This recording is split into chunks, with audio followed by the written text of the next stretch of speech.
On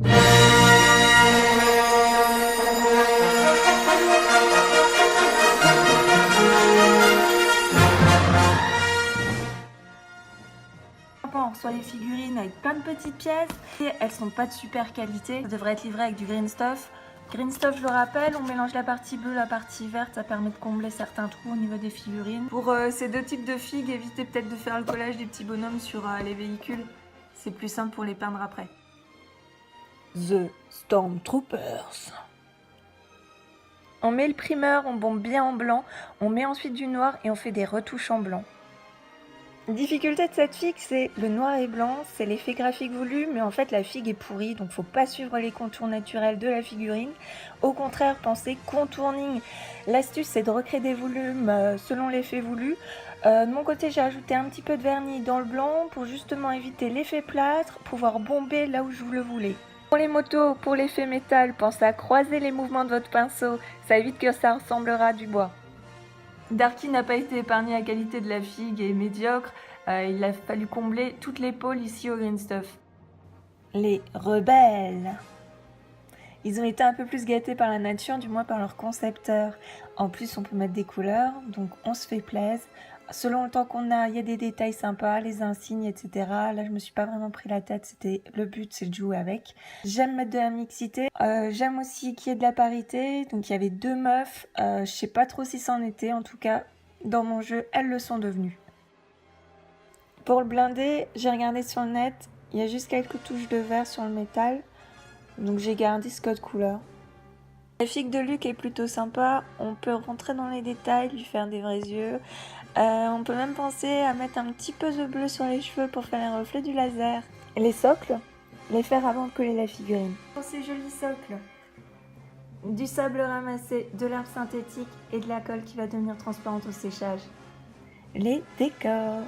Tout a été fait avec du bric-à-brac.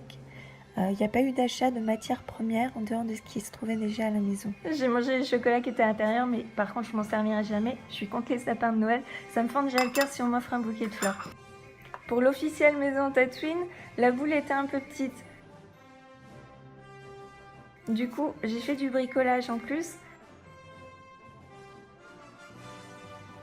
Plus deux bâtiments techniques, relief sur les façades, simplement avec du carton en plus, du papier mâché et la même méthode de texturisation des façades.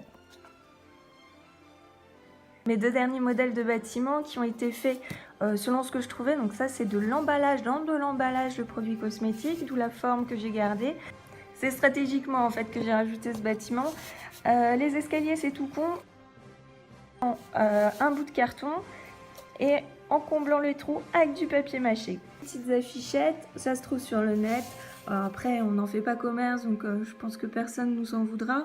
L'idée de base se trouve sur Pinterest, il y a plein de modèles de genre. Voilà, regardez si vous trouvez des modèles d'écriture, etc.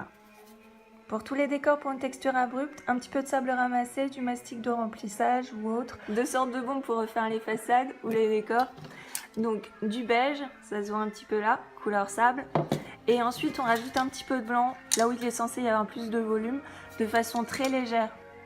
Puis on finit par un léger coup de lavis aux différents endroits pour un petit peu ombrager, un peu de brun, un peu de noir. On peut mettre des accessoires de décor pas chers. Ici c'était des dosettes uniques, bétadine ou truc pour les yeux.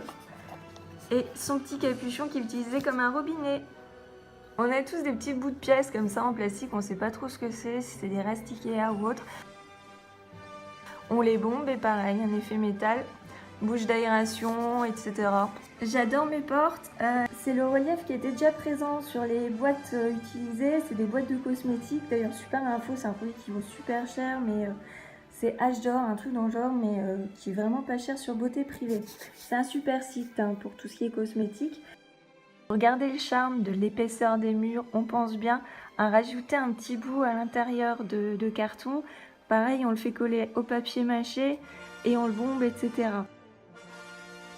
Le carton découpé du sac nous servira pour prendre la mesure de ce qu'il faut à coller à l'intérieur. Passons au rocher. Il a été fait en différentes parties de papier. On prend un bout de papier, on commence à le plier avec les bouts intérieurs toujours d'un même côté. On fait plein de petits disques de la sorte, on les colle les uns sur les autres et rebelote avec du sable, du mastic dans lequel on rajoute de l'eau pour un effet un petit peu liquide, que ça rentre bien, que ça tienne bien. Et ensuite on met encore des petits bouts de cailloux et tout ça, on s'éclate. Et pareil, peinture, texture, la même chose. Voilà, de ce bout de mousse non acheté, hein, c'est ce qu'on trouve comme protection avec des choses qu'on achète. Suffit de les garder un peu plutôt au ciseau dans ce sens-là pour donner des rainures comme si c'était de la roche. Ensuite, on bombe le tout. On met quelques petites touches de la vie pour l'ombrage et voilà. Et c'est fait. Que la force soit avec toi, à jamais.